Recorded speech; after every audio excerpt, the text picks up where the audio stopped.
and welcome aboard to this episode of the We Are Reading One Piece podcast. This is a podcast dedicated to following the entire story of One Piece from beginning to end as we focus on each volume. We keep the discussion spoiler-free for new fans of the series, so this is the perfect place to follow along, whether you're new to the series or just want to revisit the world of One Piece with us. This week, we will be covering the second part of Volume 59, The Death of Portgas the Ace, which covers chapters 580 through 584. My name is Joel, and I'll be your host. Joining me today, we have Sean. Hey, this is Sean. We have Evan. Evan here. And we have Cody. It's fine. Everything's fine. Everything's fine. Everything's fine. But Kobe's kind of badass, and Shanks is here, so like it's all right. Yeah.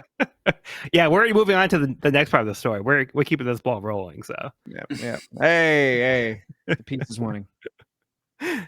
So in case you need a little refresher from where we left off, after a fatal attack from Aka Inu, Ace was able to give a heartfelt farewell to his younger brother before passing. Overwhelmed with emotions as well as exhaustion, Luffy was paralyzed while Aka Inu attempted to finish him off as well.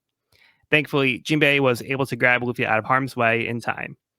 In a rage, Whitebeard battled Aka Inu.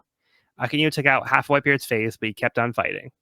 Sitting back and enjoying the show was Blackbeard and his crew, including a few new recruits fresh out of Impel Down. Blackbeard attempted to take on Whitebeard, though he is still no match for his former captain. He called upon the help of his crew to take him on all at once. Still standing, Whitebeard made the declaration that the One Piece does exist before he, like his son before him, also died. Blackbeard hid Whitebeard's body under a curtain and emerged, now able to wield the power of the Tremor fruit in addition to his dark fruit. Blackbeard declared this is now his era. Aka Inu, still determined to kill Luffy, made another attempt. Jinbei guarded Luffy with his body, though the attack was so powerful that both Jinbei and Luffy were scalded. Suddenly, Trafalgar Law emerges in a submarine and offers to take Luffy. Kobe is overwhelmed by the loss of life and stood up to Aka Inu. He shouted that continuing the war is a waste of life. Aka Inu determined that Kobe is a waste of life and has no use for Marines who will not carry out justice. Before Aka Inu could kill Kobe, Shanks appeared, blocking the attack. He thanked Kobe for buying them a few precious moments, then announces that he is here to end the war. Woo. So, pretty eventful. Let's go. Yeah. Let's go. Yeah, so lots of exciting stuff happened. So let's see how the war ends with the appropriately titled chapter, chapter 580, The War's Conclusion. While the combatants wonder if they will now have to face a second emperor after just defeating one, Shanks tells his crew it's too soon to meet Luffy, as this would break their promise. As Law's submarine makes its escape, the admirals make a last-ditch effort to stop it, unsure if their hits landed.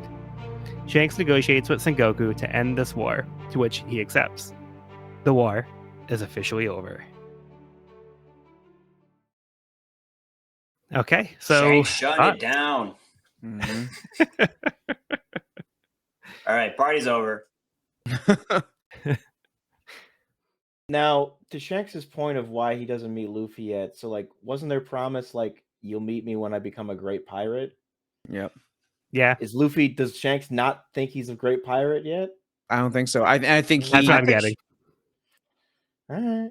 I also mean, think he did- Shanks knows Luffy's current state. Yeah, you that's know, more like- what I was like. That's what I'd like to think, because he's already a fucking great pirate. Okay, I know great pirate probably in Luffy and Shanks' vocabulary means you're the fucking king of the pirates, but like, I don't know. I like, kind of you wish know- he had said it more from the angle of like, this is not the time. Like he is just shattered emotionally. I can tell. I know this. I can't do. Like it wouldn't be right. That feels more appropriate to me than like he's not good enough yet for my attention. Like it's like I get it, but I don't know. Nah, I think he just got wrecked. Yeah. He's not a great pirate. But it's like Luffy knows he got wrecked. And I think there's a part of it is Shanks being like, you're not ready yet. You're not the level I know you can be. But I think it's also Luffy, you know you're not the level you know you can be. And if you meet me now or anything like that, or if you know I like came and saw you, then I think that would just be more defeating to you than what you just went through. Yeah, I get If that. not as so. Yeah. But I definitely think it's a sign of respect and not disrespect. Yeah. Yeah, 100%. But I see where you're coming from, Sean. Yeah, Luffy's a good pirate, not a great pirate right now. Oh so. my god. No, for real, he really is.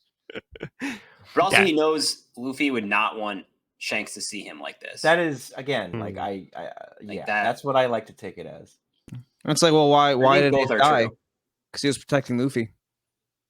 Because Luffy couldn't protect himself. Yeah. So I think all all parties involved would be on the same page. Yeah. Because Luffy would agree, with Shanks in this case, where he's like, "I'm not ready. Like I can do better. Like don't hold on, don't look yet." Yep. So, but I think that's also a sign that Shanks knows that there's potential for him as well. He's like he hasn't achieved his potential, so he has room to grow. Yep. So he's respecting Luffy in that way. He's not saying this is Luffy's peak. He's like Luffy can do so much more than this. So he's giving him that chance. Hard agree. But yeah, Shanks also had the potential to further escalate this war. So he chose the path of peace. Like he was ready to fight if it came down to it, but that's not why he came.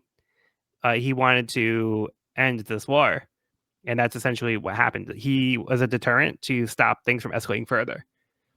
So in that way, I think it's very interesting that it's again another pirate who is the one that has like the voice of reason and who makes that decision. Let's stop the bloodshed. Let's stop the violence, which is not what you expect out of the pirates. The pirates, would be portrayed as being like the violent, vicious, bloodthirsty criminals that like the world government wants people to think. And there are those pirates out there, but not all of them fall into that category.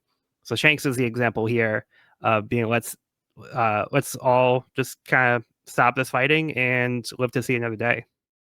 Yeah, I'm a little surprised Aki Ino steps down here and doesn't, because like we see Shanks steps in and de-escalates the situation, and I'm surprised Aki Ino didn't try to escalate. I think because Aki I feel Ino like finally he like erupted literally. Yeah, I think Aki Ino is so heated. No, go ahead. I keep interrupting you. I'm sorry. No, I'm sorry. I feel bad now. The floor is yours. That's all I really had to say. I just think that Aki Ino is so heated in this moment and has like just kept escalating and escalating, and his like bloodthirst hasn't been satiated. And it's like of all the people I think in this moment that could have escalated it, it would have been one of the naval officers and not the pirates who seem to be de-escalating the situation. Go ahead, Sean. I was just gonna say I think you're totally right in the sense that like if Aki Ino thought he could get away with it, I feel like he'd still go, but I think he finally is like shit. It's some part of him inward it is like shit, this is gonna take it to a different level. Because we weren't fighting an emperor. Now we're fighting we were, and we killed him, but like somebody else did. And now I don't want to fight yet another emperor right now at full strength, at full capacity. Even if I think I can beat him, like my superior is over here saying, "Yeah, maybe we should chill the fuck out." And it's like, okay, well, it looks like I'm standing alone now, and I feel like he thinks he'd get in a lot of trouble. So he's finally like, that's fair. It's kind of like mission is accomplished. Like anything further would be overkill. Yeah, I mean, they basically put all that energy into defeating an old man on his deathbed. So Shanks is in a different state where Shanks is fully he was fighting Kaido. True. But presumably he had some time to rest overnight. So, but he's probably a little bit more energetic than a lot of the other people who have just been fighting for who knows like how long, like hours at this point. So Sakazuki included, who's been fighting for a while. So he's probably not at his full strength right now. So he's probably not ready to take on Emperor, who is with his full life bar right now. Mm-hmm. Although we haven't actually seen Shanks's full capabilities, so we don't know how powerful Shanks is. We've seen Whitebeard in action now, but all we see from Shanks is he's able to block Sakazuki with a sword, and that's all we really see of his fighting capabilities. We haven't actually seen Shanks do any fighting. But the level of respect they are giving him tells us quite a bit. Yep. We also saw the respect that Whitebeard gave him. And Marco's just down to listen to him too. And Marco's like probably like the de facto head of the Whitebeard Pirates at this point. So Yeah. Mm-hmm.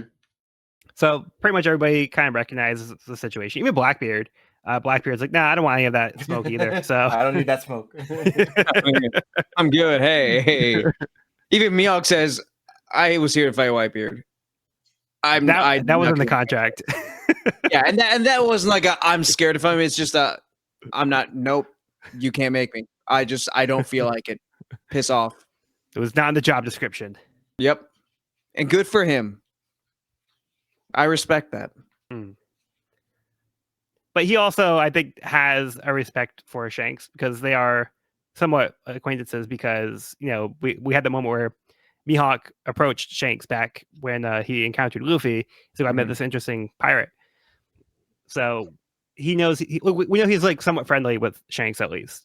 Yeah, I think when it came down to it, like he would fight Shanks if he had to as one of the warlords, but he also would prefer not to. Yeah, he's gonna take any excuse he can not to, pretty much. It's just I feel like so in the wider fandom, like this is a moment that I think it's taken out of context so much because. And so if you have to, power scalers, in my opinion, are the bane of One Piece's fandom. And so many, dude. Anytime I see a thread about, oh, who's stronger, Shanks or Mihawk? Well, Shanks isn't the greatest swordsman, so I'm like, y'all just shut up. Why does it have to be a dick measuring contest all the time between these two characters? Like, sorry, sword measuring contest. It takes the great thing about, and this is me going on a huge tangent, I'll try and limit it, but like the great thing about One Piece is that the power system and the battle and all of any sort of comparison of strength between characters is always tied to characters. And taking this line out of context as Mihawk's afraid to fight Shanks. It just erases like half the story for me. So it's just something that came up in this reread for me. And I guess made me appreciate more of the fact that Oda is so well able to weave character into chapters like this when we are saying, oh, this guy's a threat. But it's also about like who Shanks is, which I think Oda does very well with. Yeah, I mean, honestly, that's not a take that I even like considered. I think other than what we've kind of discussed here, where it's kind of like, I think it's pretty clear in the context where it's just like based on the circumstances, like it's just not in the cards to fight right now. It doesn't make any sense. Like why would they? Right. Yeah, I guess you would be surprised at the takes some people have had in One Piece. Like Mihawk is not Zoro. By reading a little quicker than half a volume a week, so that it's understandable at a certain point. It's like Mihawk all of a sudden turns into like Zoro. He's like, oh, there's my my goal. I have to defeat Shanks now. This is the only thing that matters to me. Is it? Go ahead, Shanks. Take out my chest now. Take my arm. Make us even. I can't face you with two. Anyone else miss fanfiction.net? It's still there. Is it? I thought it was on AO3 now. Well, there's both. Oh, did they just? Well, I'll admit I mostly use AO3 these days. Hey, there we go. Yeah. I took the tangent. I made another tangent. I apologize for that. All right. Well, do you guys have any other thoughts for the chapter? Buggy continues to be our king. That's true. My final thought, like at the end of, or no, go ahead. No, I was just saying, even when he's being outwitted, Buggy's our king. That's all I had. You go. I was gonna say, like at the end of this chapter, I feel like it was the first time I was able to just like exhale in so many volumes. Like I think since the start of this war, ever since Luffy left Amazon Lily, I feel like I've been holding my breath until the end of this chapter, when finally like Luffy's out of danger, the war seemed to come to a conclusion. Yeah, I feel like there was like a final exhale after all that. Yeah, for sure. Mm-hmm. A sense of relief. Bittersweet, but most definitely. Bittersweet for sure. For sure. All right. Well, let's move on to the next chapter. Chapter 581, Creeping Future. The other supernovas have gathered outside of Marineford and watched the carnage from afar, each wondering how the outcome of this war will affect the world. With Whitebeard now dead, the territories he was protecting are now at risk. Hancock has taken control of a Navy vessel in which the impelled down escapee stowed away on. She offers to harbor the Heart Pirates on Kuja Island while Luffy recovers. Sengoku speaks with Brand New to get a status update on Impelled Down. Magellan was defeated badly by the prisoners that Blackbeard freed. While only 4 joined Blackbeard's crew, the remaining survivors remain at large. Sengoku is surprised that the world government wants to sweep this under the rug instead of making an effort to recapture them. Speaking of the world government, Doflamingo was given the order to dispose of Moria, who is no longer considered fit to be one of the warlords. Oh, poor Moria. I shed a tear. I truly, my heart bleeds for him. Have you guys heard of Mr. Morge? Nah. He is a pretty popular One Piece YouTuber. He has a very interesting and enlightening take on the fact that Moria was the one that they said wasn't cutting the mustard, and I'll show it to you guys later. But it definitely made me think more about this moment in a very silly way. Yeah, so I'm curious to check that out. But to me, it makes sense because Moria was already defeated by Luffy. So I think it's kind of like it was just the war was starting to bubble up after Moria got defeated. Like there's already the rumblings of the war happening after Throw a Bark. So I think it was just kind of like on short notice. It just kind of all right. Well, we need Moria's help here, but after that, his usefulness is considered to be like, been used up at this point. But yeah, I think Moria kind of has been in a situation where so he was defeated by Kaido in the New World. So he kind of came back to, this part of the world where things were a little safer for him, so he can kind of regroup and lick his wounds. And then he gets defeated by Luffy, and then he has to now build up his entire crew again from scratch. And yeah, so like in this case here, it does kind of feel like he was not really meeting up to the standards that the world government would probably expect from somebody of like the warlord caliber. Like, oh yeah, he's gonna make us look bad if we keep him around. I think there's definitely something you said there. I think you are right in that regard. I think that and this is not the Morge video talking. This is just actually this past reread talking. I think the page before where Sengoku and Brand New are talking about, hey, the world government needs to cover some stuff up. I think that there's an added pressure on the government at this moment to project strength. Yes, they killed Whitebeard, but like as we're seeing, there's this huge power vacuum now. There's going to be even more chaos than there was before. And if the son of Monkey D. Dragon, the brother of Portgas D. Ace, the guy that Whitebeard basically gave the thumbs up to, if it gets out that he beat another warlord, which is something you were alluding to, that's not good news. And I think that this moment is more critical to them to tie up any potential loose ends in the future than it was before. And to me, it feels like a preventative measure more than something they just weren't able to get to before. Well, they did want to have Kuma wipe out any witnesses on Throw a Bark for this reason, because they didn't want things to get out that Moria was defeated, because they were saying even back then that they would look bad. So I think this is kind of an extension of that, where it's like they already made the decision that Moria wasn't really fit to be a warlord. They were already trying to like cover the tracks. So we're really seeing a kind of trend here of like the government being like, hey, let's try to save face and keep protecting the strength, even if it's not completely true. Or we're gonna spend things or cover things up to make us look better. That's a really good point. I guess I never thought about the order to Kuna get rid of any witnesses extending to Moria himself. I guess. Yeah. I guess that to me that feels like that. It's like, oh, here's another extension given the moment. But I think you make a really good point too. Yeah, I really think that's kind of the intention of the scene, because I think I never like connected the dot here, because it always kind of felt like a little random. That now is the time that they're like, hey, we're gonna take out Moria because he's too weak.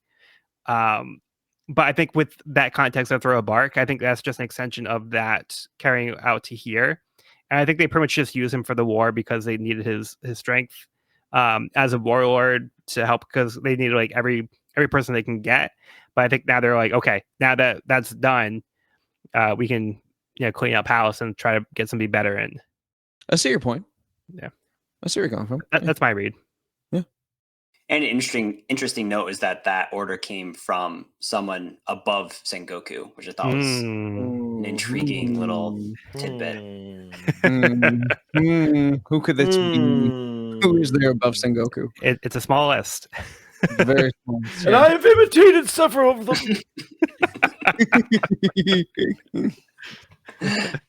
Oh man, I love it.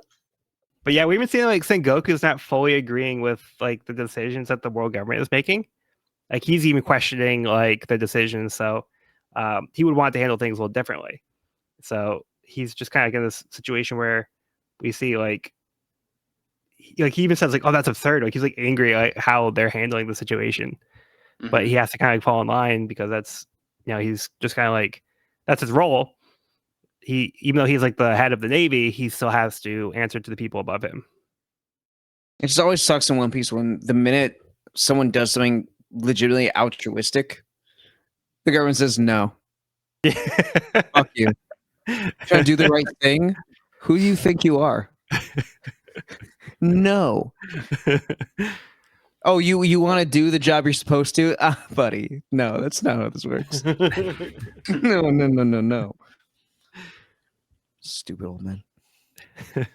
Yeah, it's like either fall in line or we'll get somebody to fall in line that do it for you. So and that really is the whole spirit of this chapter. It's just part of that because I think it ties to the whole thing in the New World that way too. Yeah. If Whitebeard's not there anymore, then then Brownbeard's gonna try and stake a claim. Yeah, so we get a new beard. New beard. Yeah, so somebody's trying to take Whitebeard's territory that used to be his. Yeah, so like we have this group of pirates that start to like ransack this town, led by Brownbeard, and like we see like the citizens being like, "Don't you know whose territory this is? Like you can't attack us." And like, "Hey, haven't you heard the news? You guys don't have a protector anymore. Your boss is dead." I mean, Brownbeard does have a really nice beard, but his mustache is not King of the Pirates level, I don't think. Well, he's trying to compensate by having 3 beards. This is true. I wish I could even grow something that isn't super patchy, let alone just have the sheer volume this guy's got. I need to know is like oil, is it like the weird like well-to-wheel thing? Like what is his secret? Because I need to know. Yeah, and then we also get like just the reaction of the general population. So the citizens are cheering that the Navy won because in their world they know the Navy is the good guys. That's what the Navy is projected as, and they don't have like the full picture. So they're happy that the big terrible Whitebeard is killed. So now they can feel like, oh yeah, now things will be safer, right? We're kind of seeing like, oh, maybe that's not quite the case. Yeah. Because he also mentioned that the One Piece does exist, so that also kind of reinvigorates some other pirates too. I'm sorry, Cody, what were you saying? I was going to say more props to Oda for following through on the unintended consequences of this arc. I think that's another thing he does very, very well with his world building. And speaking of cool facial hair, my guy Trafalgar Law has done some surgery on Luffy. And so he's discussing with Hancock, basically saying that, hey, Luffy he's on the brink right now. He's got to be careful. And then we have Beppo just being so adorable and so relatable. Yeah, that's really all I have to say about him in this moment. Yeah, I'll say my. I mean, I guess Ivankov does put Law's motivation into question because it's like, why is this this random dude he met on the archipelago helping him out? And Law is very much like, I can make up a reason if you really want me to. If you really want me to, I can tell you something. But Ivankov just basically says, you did it. This may have been just instinct. Honestly, that's enough. Appreciate you. Which which is nice. It's pretty nice. And that's I think I have theories as to Law's motivations, but I'm gonna save that for later down the line. Okay. Yeah. Sometimes it's better not to give Taurus in the mouth. Exactly. Give Taurus in the mouth. Mm-hmm. Luffy's got a way about him. Mm-hmm. But we also do find out that the other supernovas were actually close by as well. So when they did leave Sabaody, they kind of wanted to see, I think, what was going on in Marineford without actually getting involved because the screen's cut out. So like, hey, let's start making our way over there. But while it was the only one that really kind of got involved, but the others were kind of just watching the events take place, and they're all kind of like wondering, like, what this means to the world. So this does kind of feel like a major shift is happening in the world. Like the power balance is now, like we're saying, there's like a vacuum.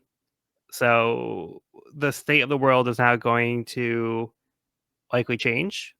But what that means, we don't quite know yet because the future is uncertain. It just means that we have potential for a lot of different things to happen now. But we also do get a name drop of the last emperor, Big Mom. Oh, is Big Big Mom. Mom. What do you think of Big Mom, Evan? That's all I know. That's all I got. Really? Okay. I just got the word in a sentence. Do you think she is a mom? Do you think she is large? You think she's both? Well, now you're talking crazy. All possibilities. All possibilities.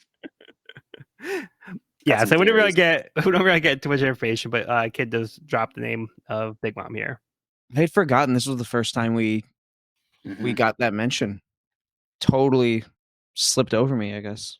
I don't know if Yeah, because I think we did have like a little silhouette in like the post Annie's Lobby arc, but I don't think he mentioned Big Mom's name. No, you're right. That was definitely the first mention. Okay, because I don't think we had Kaido name dropped until Throw a Bark, because we just had like the silhouettes, but then the name drop started happening later. It's so crazy. It's getting all these little pieces filled in. The world's fleshing out. Yeah, but you guys have anything else for this one? No. I mean, it's not new news that Blackbeard is ruthless, but having the inmates like battle each other to the death in order to like earn a spot on his crew is so gnarly. Yeah, that is very cutthroat. Yeah. And then to be like, yep, you're free. You're the people I want in my crew. Like that is bananas. Yeah, that is also a good point. We did kind of brush over that. But yeah, like that was his selection process. So it's like, how did he pick these inmates? Well, that's how that's how they got out. Yeah, to the point where they like they mess up Magellan. I'm sorry, Ivan, you were saying? No, I was just gonna say another fun note is we get another panel that depicts Sengoku and his thoughts are portrayed in his afro, like in the background. It's on top of the page when he says that's absurd. Oh yeah. I miss that. I love that. Beautiful. So cool. That's all I got. Yeah. Good catch on that one. It's just fun. I think it's just like a really cool artistic depiction of like an internal dialogue that has been consistent in this series. You know, like it's not in every volume, but we get it here and there, and it's just kind of, I think, a clever way of showing that. Yeah, it happens way more often than you might initially think, and it's something I never really picked up on until you start mentioning it during this read through. Like I never really noticed that was happening. I just kind of like my brain just never really processed that's what was on the page. But yeah, but that's kind of the magic of it, right? Like yeah, because it's so seamless. It's so seamless. Like you immediately get like, oh, this is what he's envisioning in his head. It just happens to be literally artistically drawn in his head. Like, yeah. But yeah, I think it works. I think it works really well, and I think it's a really cool tool that he uses. Yeah, for sure. Okay, but let's keep things going and move on to chapter 582, Luffy and Ace. Ivankov left Luffy in Jinbei's hands while he and the rest of the new Kama returned to Kamabaka Queendom. 2 weeks after the war, Luffy woke up in the jungles of Amazon Lily. Hancock was eager to attend to him, though she was discouraged by Granny Neon as to not abandon the ways of Amazon Lily. Things begin to sink in for Luffy as he remembers Ace's death. He begins to smash his surroundings and breaks down into tears. He thinks back to when he was a kid. Garp dropped him off with the bandit Curly Dadan. In exchange for raising him, he offered to look the other way at the bandit's crimes. This is where he met Ace. Second flashback. What? What? You can do 2? Amazing. I think this whole chapter is like really well done. Especially like the Luffy scene with like the back and forth of Luffy's kind of like hazy memory of the final moments of the battle and Ace, and he's lashing out clearly. And then we get like the full flashback at the end. I think it's just kind of like Luffy never had a chance to process this moment until now, right? Like it happened. It was so extreme in the moment that he literally like blacked out and skipped over this whole part that we're getting right now of his actual reaction to that moment. It's like he's been frozen in time since that moment, and now he's back up to speed, and like all of this emotion and all of this energy and anger and sadness is all coming out at once. And it like, I think Oda really does a good job depicting it. And like, I think it's really felt as the reader, like seeing Luffy breaking down here. And it was hard to read. But also like a moment that Luffy clearly needed and didn't get before. Yeah, for sure. Yeah, so he's able to express his emotions and, you know, get his like start to get like his grief and his anger. Because at first he like doesn't really believe it, and then he starts to like, you know, like I said, he processes it, and then he starts to realize, yeah, this happened. It wasn't a dream. Because his body like has also been pushed beyond the limits. Mm-hmm. So he's had like 2 weeks of like being knocked out because his body was just like it needed that rest. And now that he's coming to, like everything is now catching up to him all at once. So it's really hitting him hard. Yeah, it's almost like he's reacting after the fact. Like it's like he's lashing out now because he couldn't act before. Like you said, like he was just kind of a bystander at that point because his body wasn't working. Because, like you said, he was pushed beyond his limits, and it's almost like his body's reacting now after the fact. Right. Yeah, it's hard to watch. Brutal. But we do get a new face, a flash from the past. We meet Dadan. Am I saying that right? Yep. Yeah. Meeting Dadan for the first time. Who we had the name drop before, but we didn't know who they were. Like the name had come up. But now we're actually seeing who this character is. So Garp essentially was like, hey, I don't feel like raising this kid. I'm going to drop him off with you. This basically here's your daycare. But you have to do it. Otherwise, like, I'm going to hold you accountable for your crimes. It's not exactly the best role model. So it's a very interesting choice on Garp's end to leave Luffy with this person of all people. Interesting is one word for it. Yeah. Mm-hmm. Blatant child abuse is another one, but you know. It's like, hey, you need to get toughened up somehow, so I'm going to leave you here. This is a shonen world. We're just going to have to live in it. Yeah. No work permits. No child labor laws. We also get the first meeting of Luffy and Ace here. And it's not all hugs and kisses, as you might have hoped. Very far cry from the Ace that we're used to here. Right. He greets Luffy with a spitball. But not a far cry from the Luffy we know now. Yeah, Luffy's a little closer. Oh, buddy. Oh, yeah. He's so pure. little dummy. Love this stupid kid. Also, you know who else I love? Just to go back, the Heart Pirates, Shachi, Penguin, and Beppo. when they're literally just sipping over Boa Hancock. It's just so. I normally that does not do it for me, but like this is just they're just such doofuses about it, and they're just pure like, oh shit, we're do we. Hey, we gotta go for it, right? You think there's female bears here? Shut up, Beppo. Beppo, we're talking about women. Stop. Poor Beppo. He was so dejected. Poor Beppo. Poor Beppo. I'm sorry. I love their whole dynamic. It's so funny.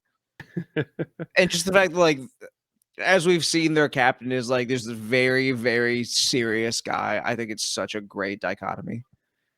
It's almost like kind of like the inverse of like what of the relationship that Luffy has with like Zoro, Nami, and Sanji. It's like, okay, serious captain, just goober. Commander. Just a bunch of doofuses. I love them. Anyway, this scene where Luffy it fully acknowledges that Ace is dead. We've had a lot of good crying panels in One Piece, but this one really kind of takes the cake. This one just hurts to look at. Yeah. This is a different. I think this is like on a different level of any emotion we've seen out of Luffy to date. Like, it's never been like this, and it's like it has me wondering, like, how will Luffy's psyche? How will he come out of this? Because I feel like he's never been emotionally scarred or gone through this sort of emotion before, and it's such an extreme, and like in the way it all happened. You know, I feel like could potentially be like maybe a turning point for his psyche, or I don't know. I'm just very curious to see if we get the same Luffy at the end of this flashback. Yeah. You know, it's very valid. Because we've talked about like Luffy, it takes a lot to affect him. Yeah. So he seems to be able to take a lot, but this is a very traumatic event. And like you said, we haven't really seen Luffy have to deal with trauma or grief. So this is a different side of Luffy that we haven't really seen before. He's going through all 5 stages very rapidly. It is very, very sad to see. I also appreciate that Jinbei is also here for Luffy. Like he's still by his side, and he's doing what he can to try to help Luffy. Like he's making sure, like he's here to try to help him through this difficult moment.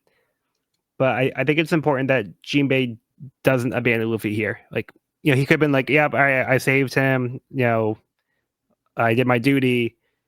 But he's still here for Luffy, which I think is very important.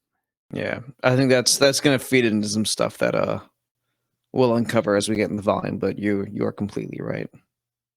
He's also in this too. I mean, he came back into the fray for Whitebeard, and like we said before, like Whitebeard kind of put a lot of stakes into both Ace and Luffy. So I feel like, I mean, he's always kind of had like a fatherly relationship with Luffy, and has always been really protective of him, even before they got to Whitebeard. So I can't say it is entirely that, but that also might be a factor.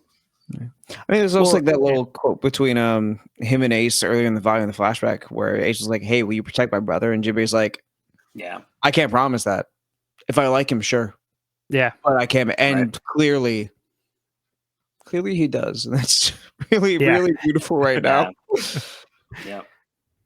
Yeah, I think that speaks more than if he just agreed, like, sure, I got, because like you asked me to, I will. No, like, he made the conscious decision that this person was worth, you know, protecting.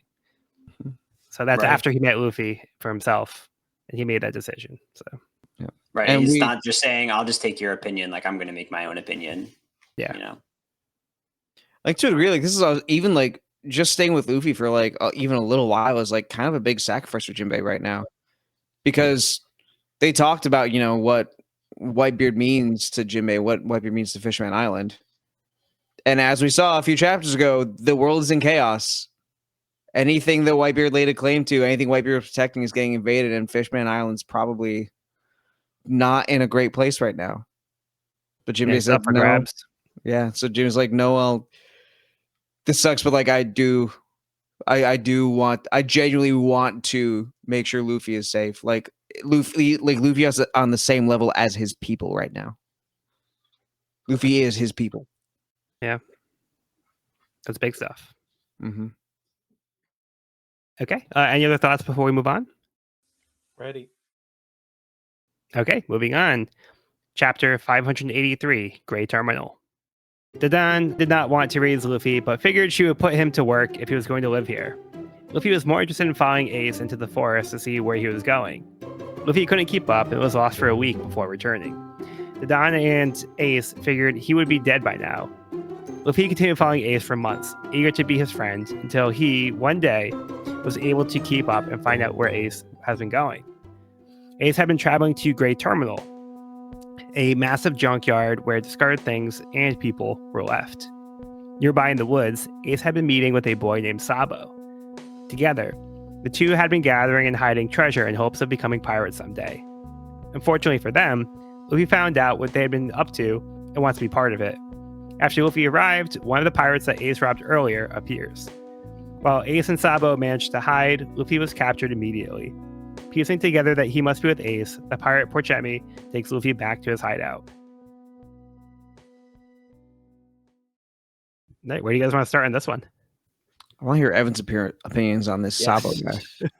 Oh, yeah.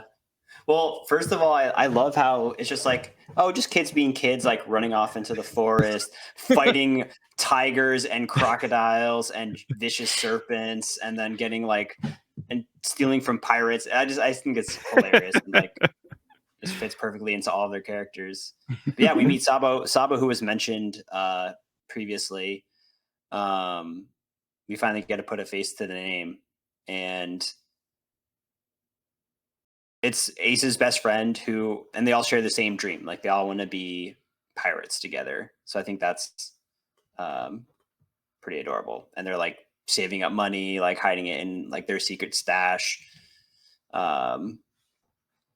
Again, like kids doing kid things. And then Luffy kind of sticks his foot in it here and is captured, foiling their plans and forcing them to make a decision here. Yeah, I think we don't get a ton of Sabo. He just seems very like-minded to Ace, who they're both like young and driven and have lofty goals that they're trying to accomplish together. That was awesome. I just want to know if you liked his top hat. That was even more than I was expecting. Oh, sorry. Yeah, but do you like his top hat? That's my question to you. Is it a vibe or is it not a vibe? Come on. Oh, yeah. It is pretty cool. It's a vibe. It's a vibe. Let's go. It's a vibe. You gotta have a hat. Reminiscent of another cool hat we see someone else wear.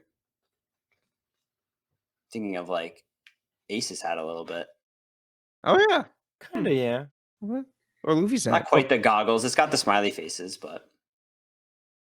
Well, I feel like Ace is more like the cowboy hat.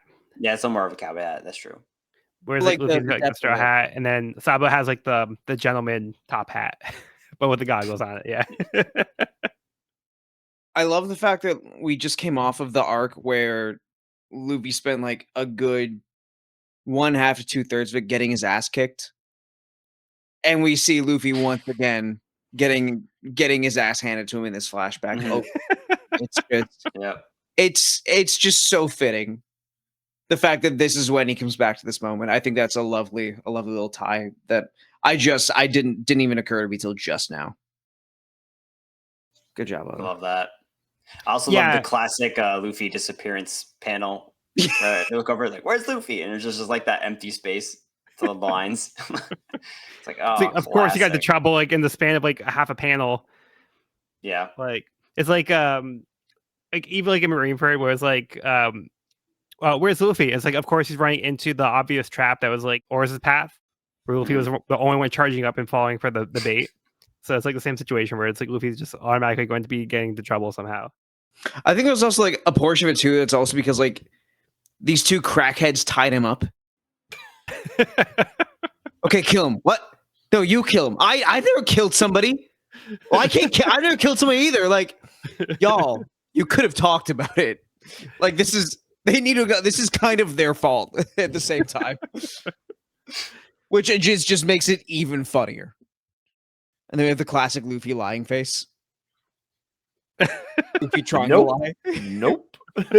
No. Oh my God. I love this kid That's so really funny. much. I miss seeing little Luffy. He's so silly. Running back to the beginning of the chapter, I absolutely love all the things that Dawn says she's going to make Luffy do, and how she's going to make him search for his own food, and he responds with "Okay," and she just says, "Isn't this where you're supposed to cry?" Murder. One time, my grandpa just left me in the middle of the jungle because that's what he's like. I don't give a shit. Yeah. Also, again, like typical Luffy fashion, like he just runs off like immediately. So instead of like actually doing like the stuff he's supposed to, he's like, oh, "I'm gonna go do this instead." Hey, He other also- kid, where are you going? Where are you going, Luffy? He's got to get ready to do his shoe polishing and also his stealing, plundering, fraud, and murder. Okay. In the Amazon Lily, didn't Luffy have like a comment about something about like fighting in the jungle as a kid? I think so. He's like, I think he mentioned something like that. Yeah. And I think he also mentioned it like when we first saw Garp. Was like, yeah, my grandpa made me go in the jungle and fight animals. Which like, Yeah, isn't it the might be exact like that, too. situation, but like there's been I guess callbacks to that kind of thing. Yeah. So we are pretty much seeing that kind of like in action here too. Because like really the Garp did set this into motion. So yeah, but Luffy's pretty much like the like annoying little brother type character here, where like Ace just wants to be left alone, but Luffy just wants to be like included. little buddy. So yeah, it's just like that classic like little brother, like big brother relationship. He's just I love this kid. Like Luffy's just like one of the most lovable characters in all of fiction to me, and this just takes that to a new level. Yeah. Yeah, so we get a little bit of information about like the landscape here. So we have Mount Corvo, where the bandits are hiding out. That's where their house is. Then we also get this gray terminal, which is basically a giant junk heap that people live in, but it's all trash, and there's like smoke from like combustion like happening because like there's so much trash, and like the sunlight causes like the fires to happen. So it's not like a very happy place, but this is where this boy Sabo has been living. So they kind of like a tough thing going on here where they're kind of fighting for themselves, but they're also able to take on people that are bigger than them. So Ace and Sabo seem to not really be afraid to like take on people like bigger than them, like the pirates. So Ace picks on this character Porchemi, who is part of the Blue Jam Pirates. So Ace kind of makes them look bad. So they're not happy about what Ace did to them, and they want their treasure back. And yeah, they're just trying to get to Ace, really. And Luffy is just kind of like the one that gets in the way, and that's the one they find is like, oh, you must know something about Ace, so they're gonna use Luffy to try to get to Ace to get payback. I also just love flashing back to Great Terminal for a second. Just the one panel of the teddy bear ripped open with the caption, "All things unwanted end up here." Aww. It's like, I mean, I feel like it's pretty easy to bring that back to Ace, given what he's been saying. It's just this whole time. Yeah. Well, like even Luffy, Garp said, "I don't want to raise you. I don't have time to raise you." It's not. I mean, he doesn't want to, but like you're gonna. But like also like the Don the Mountain Bandits too, right? They're just a bunch of vagabonds. They're not really part of society. It's just chef's kiss. Come on, Oda. Keep cooking. Keep cooking. I wonder what Tadon thought of Haruma. I legitimately, I wish we could have gotten like some. So I mean, we might later, but like just some, I guess, Oh yeah, that asshole. Yeah. He got what he deserved. Yeah. He got what was coming to him or something. Yeah. Or even just like a who? Who? Show how Never heard pathetic of he him. really was. Probably a yeah. bitch. Oh, you mean the Terror of the Highlands? Why didn't you say so? Yeah, I just think that this is like a nice setting for the story, not like for an actual place to be, but Yeah. it does kind of give you this sense that like it's a lawless thing where kind of anything goes, and people are just trying to get by, make a living like any way that they can. And like you said, it makes that decision from Garp feel much like he's just trying to get these kids off the radar, like dropping them in like middle of nowhere with some questionable people. Which, like, for Ace, really is to protect him, just given his lineage. Right. For Luffy's probably like, oh, we're gonna put you in the Scared Straight program, you know? Yeah. But like, Yeah. you know, to a kid, that's not what it's gonna feel like, which is just tough. Right. Yeah, Luffy just wants to have fun and have an adventure. So Luffy just wants a friend. Luffy Yeah. just wants a fucking friend, man. I'm sorry. It's just Right. No, clearly though, because it clearly didn't matter where he was. Like that was his first thing, was he wanted to make friends with Ace, and then he went to great lengths just to get that. Like it didn't matter where they were or what they were doing. Like he just wanted a friend. yeah. Little buddy. yeah, I do think it's important to note that when Luffy is captured, Porchemi asks like, "Oh, he's like, oh, you know Ace?" And Luffy says, "He's my friend." Oh, but he tried to kill me just now. But Luffy still considers him a friend. You know, Ace probably wouldn't Yeah. say the same. But He's my friend. yeah, I'm not his friend, but he's my friend. they just like, oh, he's blabbing already. That didn't take long. Hey, you guys got anything else for this one? Mm. No?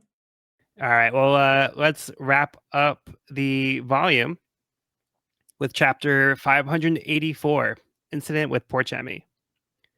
At the hideout, Porchemi brutally beats Luffy, hoping to get him to spill where Ace is and where he is keeping the treasure. Luffy does not cave, even though Porchemi threatens him that his captain is a dangerous Blue Jam. Ace and Sabo move their treasure since they were sure Luffy would blab immediately. We're surprised to learn that Porchemi still has Luffy, and he hasn't talked. Blue Jam is not happy to learn that Porchemi still hasn't returned with his treasure. Ace and Sabo bust into Porchemi's hideout to rescue Luffy. Refusing to back down from a fight, Ace defeats Porchemi. Blue Jam will not tolerate a subordinate who was defeated by a child and kills Porchemi when he finds him defeated at the hideout. Wondering why Luffy didn't give them up, Ace asks Luffy.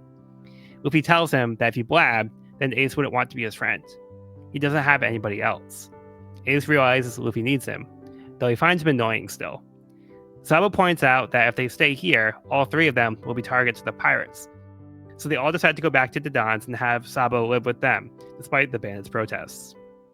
While Ace, Luffy, and Sabo cause mischief and make a name for themselves, Don learns from the newspaper that some big shots called Celestial Dragons will be visiting their kingdom. Oh boy. No. Oh god. Whoa. Well, didn't see that one coming. Surely it'll be fine. Surely they'll see the impoverished nature of the landscape and say, we should help the people. Yeah. Surely Yeah. they'll bring equity and Something like that. justice It's to the kind of society their they govern. like they are, of course, like the good Samaritans of the One Piece world. They use their wealth, much like Batman, to improve the lives of those around them. Them and Elon Musk. Yeah, 100%. Yeah, totally. Yeah. God, I love billionaires. Thanks, Oda, for reminding me. All But right. you know what I So really do love Monkey D. Luffy. This kid. What a good guy. good guy Luffy. Good guy Luffy. Just so tenacious. And this was really a brutal scene when Porchme was just laying into him. Yeah. Punching bag. Like regardless of the fact that like, you know, this is Luffy as a kid, which is gonna add like another layer of brutality to it. Like even removing that, like that was a very just raw scene to look at. Yeah. Brutal. Yeah, and he didn't crack. He takes out the spike gloves and just beats Luffy with them. Ugh. Yeah, so we have Ace and Sabo, who are preparing for the worst, and they expect Luffy to, give up all the hard work that they've been doing, and they think like, oh, Luffy would, just give them up, and there's no way that he would, be able to, withstand the torture. So they take the measures to move their treasure, and like, okay, now they won't find it because Luffy would have told them where it was before. But then they're like surprised to hear that Luffy is still at the hideout being beaten because he's not talking. Yeah, I think Oda tells a lot in just like a few pages here, like showing Luffy's loyalty and tenacity and not speaking, and then showing Sabo and Ace taking action here and sticking up for Luffy and fighting for him and saving him. And then in the aftermath, Luffy confesses how he's alone, and that definitely strikes a chord with Ace, who has never been wanted. Like no, like he's like, I want to be your friend, and Ace has never had anyone want him. Period. That quite the opposite. He was like a demon kid who was ousted by everyone, and he wasn't wanted anywhere. So I think that kind of like they kind of bond here and kind of still have that brotherly love, but I definitely think they're like a bond was formed in this chapter. Yeah. So it's kind of cool. I think Oda did a good job of like making all of those points sequentially and like saying so much about all these characters in so few pages. Definitely. Mm-hmm. And coming back to that line where Luffy, make sure I quote him correctly. Because I got nobody else. I'll be all on. I don't want to be alone. I hate it more than being hurt. If there was not a line to some of what Luffy's been through in the past 3 arcs, God, buddy. Yeah, that's a nice way to tie that in. I hate seeing Luffy alone. That's my only thing. Poor guy.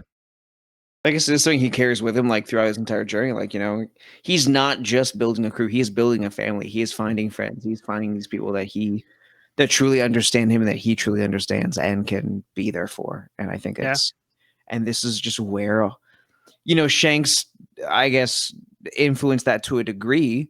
Probably gave him an idea of what friendship and what that kind of camaraderie could be. But like, this is really our first window into, hey, this is just a really, really deep desire and place of longing for him, which we didn't really get in Romance Dawn.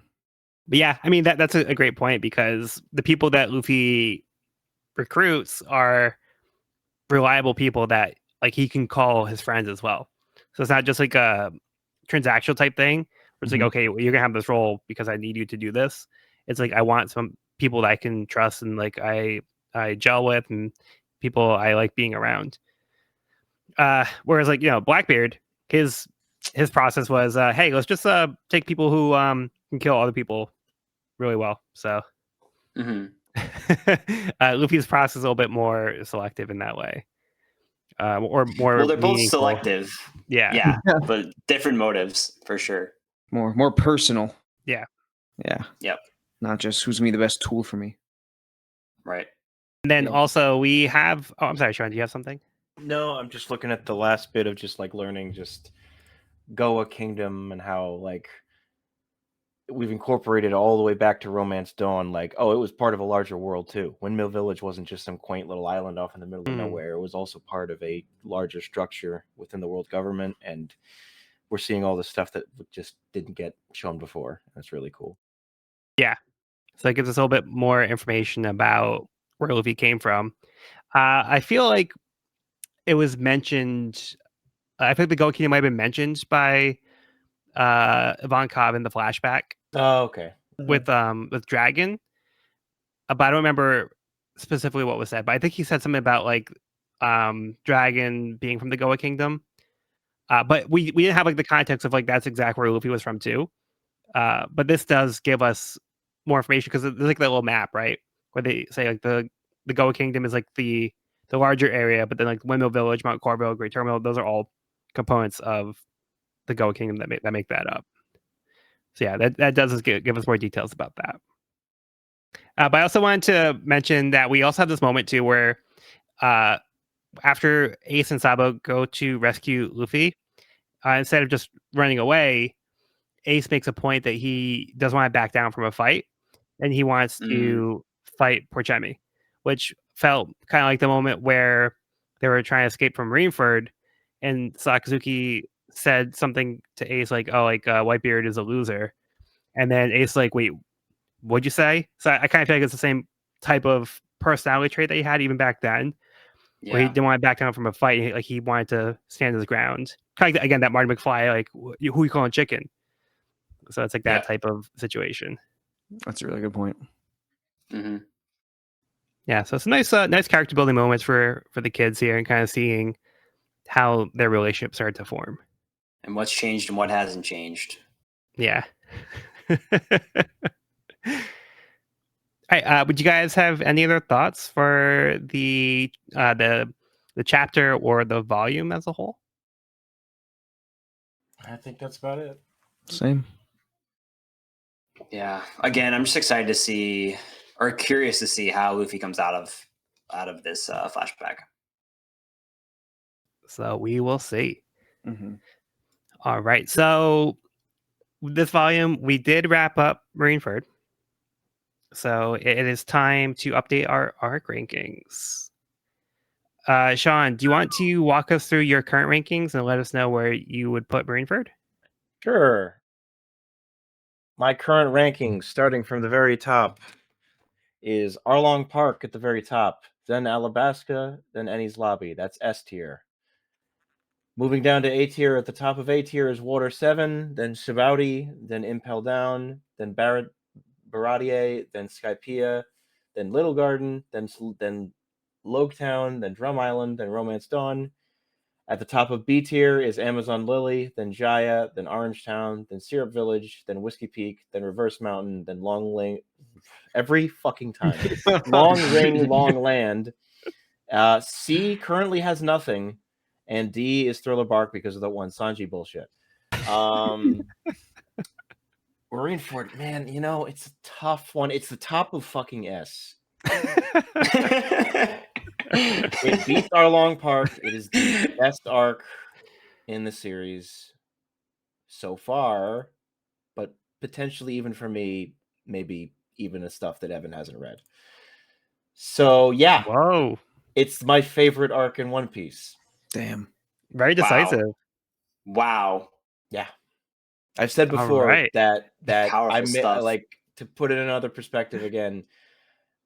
I wasn't sure how long I'd be able to keep doing this podcast, and maybe at some point I may have to drop off. But I was like, I'm determined to get to Marineford.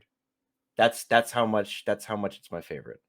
So, Well, we're glad that you got to Marineford with us. yes. Mm-hmm. Yes. I think it was worth the wait. Agreed. All right. How about Evan? Give us your current rankings.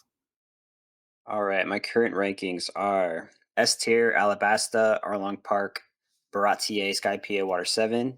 In A tier, Impel Down, Ennis Lobby, Thriller Bark, Drum Island, Saboti, Amazon Lily, Little Garden, Logtown, Jaya, Romance Dawn, and Syrup Village. And then in B tier, Long Ring, Long Land, Whiskey Peak, Reverse Mountain, and Orangetown. Yeah, this is a tricky one. It almost feels like it deserves a tier of its own, because it's just like, if it's been the climax of everything we've read so far. It feels like all the characters that we met, all the storylines have coalesced into this moment, and it feels like a peak moment, like a climactic moment in a whole series. Obviously I don't know what happens from here, but it feels like there's going to be a lot of aftermath from what just happened. Like, a lot of the following chapters are going to be fallout of the arc that we just went through. And I think I'd also put it at the top of my list, which is kind of crazy because none of the Straw Hats were in this. Like, it was just Luffy of the Straw Hats. Like, It's kind of wild that this was an arc that has been absent of, some of our favorite characters since the jump. So I almost feel like it deserves its own its own separate thing, like above everything else. Just it's just like, I agree with Sean. Like, I think it's just like, it's such a huge moment relative to what I've read so far. Like, it just has been the apex climactic moment, someone died. Like that hasn't happened. Two people. Two people at least. 2 people died, and also probably it's just like several thousand more pirates. But but like I mean, but they were so impactful because again, like that hasn't really happened up to this point, like to that severity or in that extreme, and so it just feels like a like meta defining moment, on like what this world is and what all these characters mean to each other and everything. So I think I got to put it top of S as well. All right, so that's your new number one. It's my new number one. Wow. It's I feel like up to this point my S tier has been like the overarching like the larger stories that had like multiple mini arcs within them, almost like I guess like more larger encompassing as far as like time frame and build up and kind of being their own self-contained things. But I do think that this one, it's shorter, but it's just so epic and so impactful in the series that I think it's got to go top of the list. Okay, awesome. All right, Cody, how about you walk us through your current rankings? Okay, so S tier, we have Water 7, Baratier, Arlong Park, Ennis Lobby, Alabasta. A tier is Drum Island, Impel Down, Sabaody, Thriller Bark, Jaya, Amazon Lily, Orange Town, Skypia, Romance Dawn. Then B tier is Syrup Village, Reverse Mountain, Log Town, Longing Longland, Little Garden, Whiskey Peak. Nothing in C, nothing in D.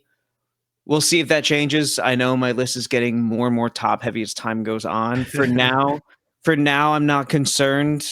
Maybe it'll be a restructuring at some point, but for now, I'm in a very tough position with Marineford because it is so good. It is. I don't disagree with any of the points that Sean and Evan have made about the arc strengths. It's definitely an S tier, without a doubt.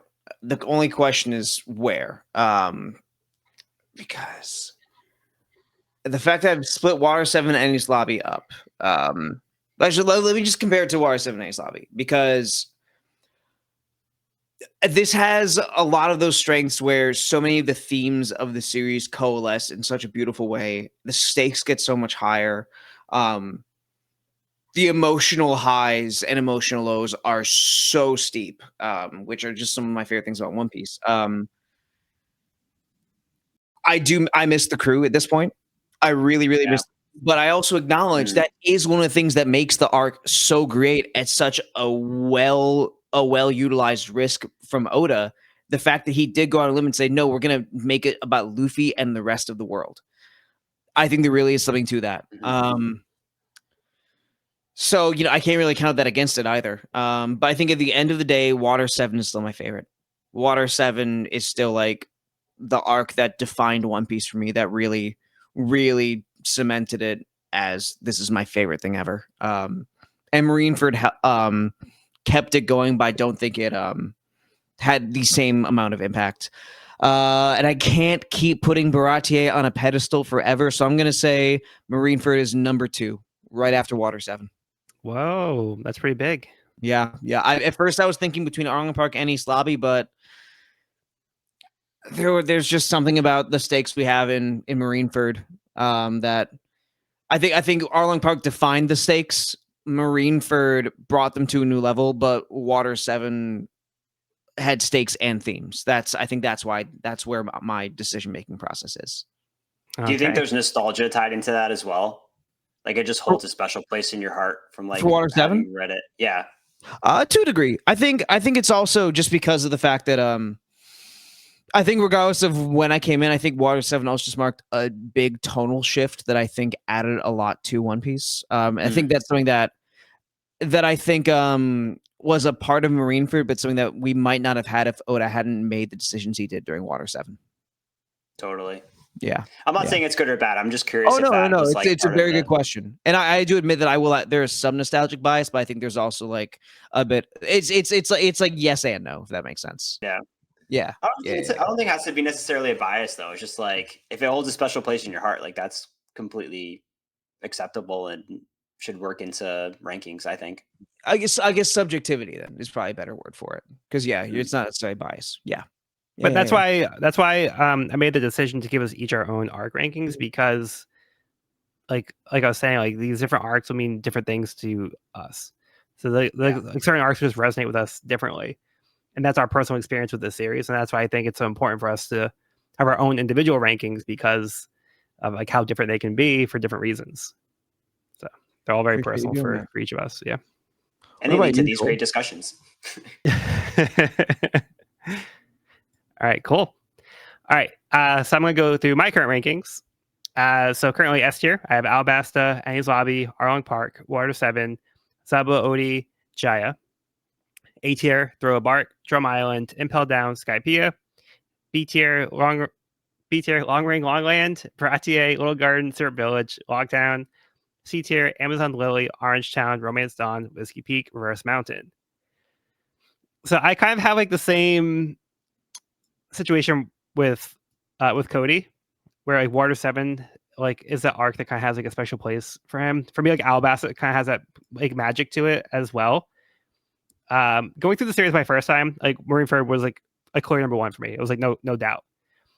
As I've experienced the series multiple times, I've kind of questioned whether or not it was just like the initial excitement of the arc, because like we talked about like some of the major things that happen in the world. It's like a climax. We're seeing like what the world is capable of. We're seeing some of like the strongest people in the world.